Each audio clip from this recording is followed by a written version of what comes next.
Assalamualaikum warahmatullahi wabarakatuh.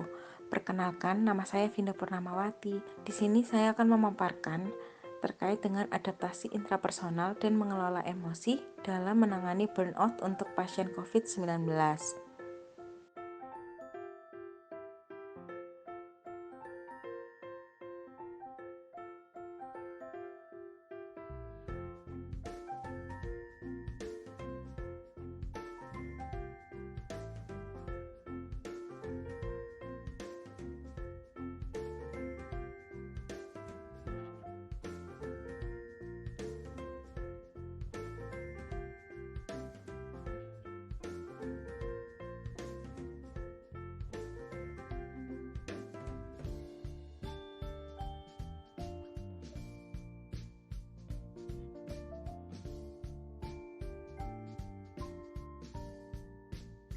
Berikut beberapa tips untuk menjaga kesehatan mental.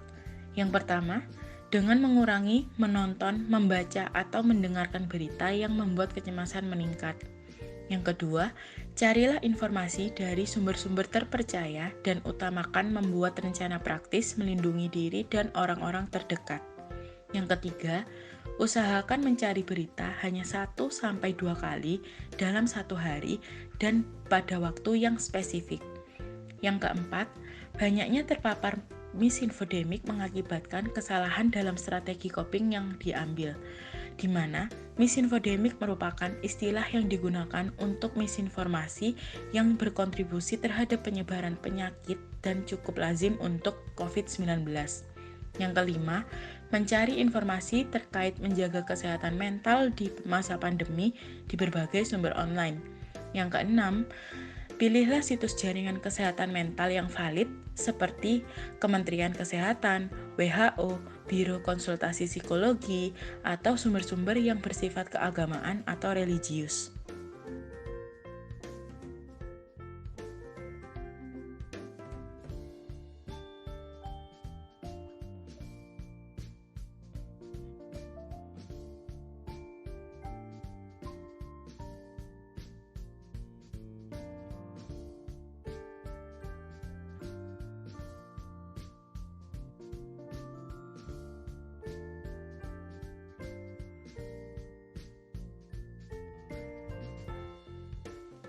Jenis coping ada 3 macam, yaitu yang pertama, emotion focus coping, digunakan untuk mengatur respons emosional terhadap stres yang diatur melalui perilaku individu. Contohnya, seperti penggunaan obat penenang, bagaimana meniadakan fakta-fakta yang tidak menyenangkan melalui strategi kognitif. Yang kedua, problem focus coping, untuk mengurangi stresor di mana individu akan mengatasi dengan mempelajari cara-cara atau keterampilan yang baru. Individu akan cenderung menggunakan strategi ini apabila dirinya yakin akan mengubah situasi. Metode ini biasanya sering digunakan oleh orang dewasa. Yang ketiga, cognitively focused coping mechanism. Seseorang berusaha mengontrol makna atau arti masalah dan berusaha untuk menetralkannya.